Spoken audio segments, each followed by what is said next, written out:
Ration বাজারের সকল সম্মানিত মুদি ব্যবসায়ীদের কথা বুঝছেন, পরে কোয়েন না যে আমি কিছু বুঝি নাই।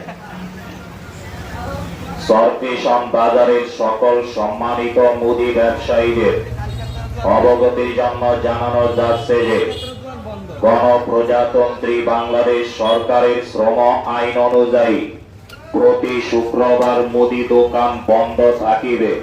কথা বুঝছেন? শুধুমাত্র নিত্য প্রয়োজনীয় মালামালের কারণে সকাল 8টা থেকে দুপুর 12টা পর্যন্ত খোলা থাকবে।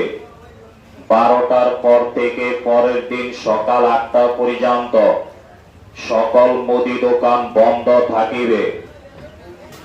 এই আইন অমান্যকারীদের বিরুদ্ধে শ্রম আইন অনুযায়ী কোনো ব্যবস্থা গ্রহণ করিলে মুদি ব্যবসায়ী সমিতি কোনো